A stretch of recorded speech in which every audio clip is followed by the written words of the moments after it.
কেমন আছো সবাই? আশা করছি সবাই খুব ভালো আছো, সুস্থ আছো। আমরাও খুব ভালো আছি। তো আজকে হচ্ছে শনিবার, এখন সকালে 9:20-25 মতো বাজে। গেছিলাম মেয়েকে নিয়ে প্রতিদিনের মতো স্কুলে। তো এখানে ওদেরকে মাঠ থেকে আবার স্কুলে নিয়ে আসা হচ্ছে। তো ভিডিওটাও এখান থেকেই শুরু করলাম। এবার ওদেরকে স্কুলের ভিতরে ঢুকিয়ে আবার নতুন করে রোল কল করে তারপরে ছুটি হবে। তো হাজব্যান্ড বাড়িতেই ছিল, তো সেই জন্য হাজব্যান্ড এসেছিলো নিতে।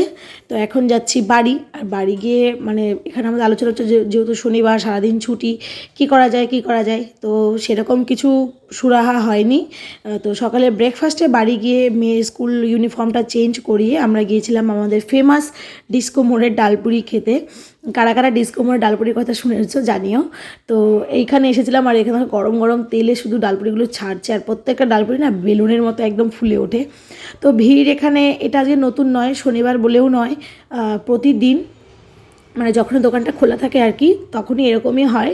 সোম থেকে রবি মানে একই সিন এখানে। তো আমরা এখানে একটা জায়গা পেয়ে গেছি বসার, বেঞ্চেই বসে পড়েছিলাম। তো এখানে বসে 3টে করে ডালপুরি, ঘুগনি, 2টো করে কাঁচা লঙ্কা ভাজা, ধনেপাতার চাটনি, এই থাকে খাবার। তো খেয়ে দিয়ে নিয়ে এবার বেরিয়ে পড়বো, এখান থেকে যাব বাড়ি। তো এখানে যে এরা হেলমেট পরে রেডি, এখন গাড়িটা ঘোরালেই যাব বাড়ি। তো চলো বাড়ি যাই। বাড়ি গিয়ে কিন্তু অনেক কাজ আছে। কাজ বলতে কি, আমি প্রচুর জামা কাপড় গতকাল রাত্রেই ভিজিয়ে রেখেছি। তো সেগুলো আগে কেচে দিতে হবে, আর রোদটা খুব সুন্দর উঠেছে, তো সেই জন্য আর কি। তো যাওয়ার পথে এখানে টবের দোকান থেকে হাজব্যান্ড 3টে টব কিনলো। তার কারণ হচ্ছে তোমার ওই যে এর আগে দেখিয়েছিলাম না, ওই ছোটো ছোটো গাছের চারাগুলো কিনেছিলাম, সেগুলো বেশ বড় হয়েছে। এখন ওই ছোটো পাত্রে রাখা যাচ্ছে না, একটু বড় পাত্র লাগবে। তো বাড়ি এসে চেঞ্জ করে সপরিবারে মানে সবাই মিলে বলতে পারো ছাদে চলে এসেছি। মেয়ে এসেছে তার খেলনাপাতি নিয়ে, আমি যে এখানে 2 বালতি কাপড় নিয়ে এসেছি, এগুলোকে কাচবো। অলরেডি কাকিমা দেখো এত কিছু কেচে মেলে দিয়েছে ছাদে, আর কি বলবো। তারপরে মাঝখানে একটু টুক করে আমি নিজেকেও দেখে নিলাম। এত আজকে রোদের তাপ মানে তাকানো যাচ্ছে না, মানে দারুণ রোদ উঠেছিল। মানে আমার কাপড় ভেজানোটা সার্থক হয়েছে, মানে জামা কাপড় শুকোবে কিনা এই নিয়ে টেনশন নেই। তবে কি, কাচতে আমার অনেকটাই বেলা হয়ে গেল। আর 1.5-2 ঘন্টা আগে যদি আমি কেচে দিতে পারতাম, তাহলে হয়তো আজকে এগুলো সবগুলো শুকিয়ে যেত। কিন্তু মনে হয় না সব কিছু শুকাবে আজকে। তো সব কিছু সুন্দর করে মেলে দিয়েছি। মেলে দিয়ে হচ্ছে এবার যাব নিচে গিয়ে তো স্নান করে তারপরে তো রান্নাবান্না। আর আজকে রান্নাবান্না বিশেষ কিছু আমি কিছুই করিনি, শুধু এই যে মূলোটা ভেজেছি আর হচ্ছে ভাত করেছি। তো আজকের মেনুতে ছিল নিরামিষ, মূলো ভাজা, তার সাথে মা পাঠিয়েছে হচ্ছে এটা ওই মটরশুঁটির যে শাকটা হয়, মটর শাকটা, সেইটা।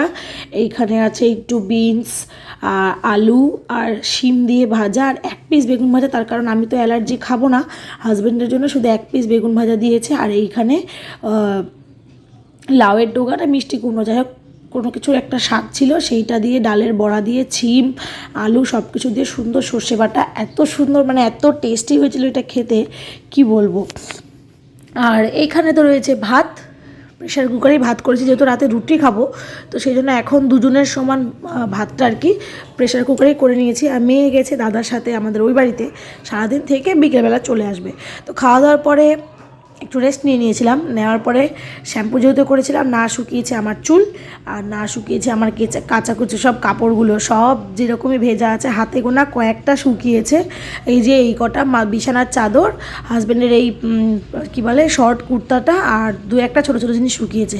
তো চলো বেশি বকবক না করে জিনিসপত্রটা গুছিয়ে ফটাফট রেডি হয়ে যাই বলতে এখানে একটা কাজেই, যেটা একটু পরে বলছি। তো তার মধ্যে মা চলে এসেছে মেয়েকে নিয়ে। এখানে মা কিছু একটা বলছিল, আর যে কারণে আমি খুব হাসছিলাম। আর এই যে মেয়ে এখানে দাঁড়িয়ে চুপচাপ আমার মায়ের গল্পটা শুনছিল। তো চলেও এসেছি। আসার পরে প্রথমে মেয়ে এখানে ওই ইয়েগুলো দেখছিল, ক্রিসমাসে সব সাজাবে বলে। তাই বললাম এখান থেকে নিতে হবে না, চলো ভেতর দিকে যাই। রথবাড়িতে যেহেতু আছি, ভেতর দিকে প্রচুর এরকম হোলসেল দোকান থাকে, সেখান থেকেই নেব।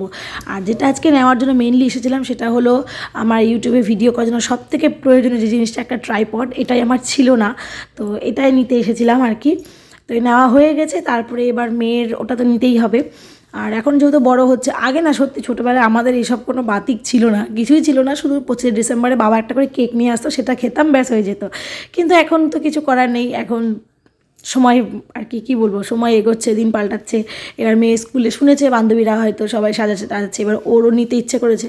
কোনো ব্যাপার না, ওকে নিয়ে দিয়েছি। মা মেয়ে দুজনে একটা ভালো অ্যাক্টিভিটি হবে, একদিন সন্ধ্যেবেলা দুজন মিলে ওটাকে ডেকোরেট করবো। শুধু মা মেয়ে কেন, হাজব্যান্ডও থাকবে। ওকে বলেছি একটা ভালো একটা লাইটিং বের করে তো সেইটা হচ্ছে দিয়ে দিতে। আর এখানে আমি কী যে করছিলাম জানি না। তো তারপরে আমি বললাম চলো বাড়ি চলে যাই, তো বললো না সবে 7টা বাজে, চলো আর 1 ঘন্টা একটু এদিক ওদিক বসে তারপরে বাড়ি যাব। তো এইখানে আমরা মিশনের এখানে এসে বসে আছি। ওই যে বহুবার দেখিয়েছি এই জায়গাটা, মিশনের একদম সামনে যে বসার জায়গাগুলো আছে সেইখানে বসেছি। বসে নিয়ে এখানে 3জন বসে বেশ 1 ঘন্টার মতো ছিলাম, গল্প টল্প করছিলাম। মেয়ে একটু বাথরামও করছিল, মেয়ের সঙ্গে একটু রিলস বানাচ্ছিলাম ওই স্ন্যাপচ্যাট যেটা আছে ওই স্ন্যাপচ্যাটে আর কি, রিলস টিলস বানিয়ে তারপরে এবার বাড়ি গিয়ে ট্রাইপডটা সেট করার পর আমরা কী পাগলামো করেছি সেটা ভিডিও শেষে আছে, সেটা দেখতে কিন্তু কেউ ভুলো না। তো চলো আজকের মতো টাটা, দেখাবে খুব শিগগিরই একটা নতুন ভিডিওর সঙ্গে। ভিডিওটা ভালো লাগলে লাইক করে দিও, নতুন চ্যানেলটাকে প্লিজ সাবস্ক্রাইব করে দিও। আর সবাই খুব ভালো থেকো, সুস্থ থেকো, দেখাবে খুব শিগগিরই নতুন একটা ভিডিওর সাথে।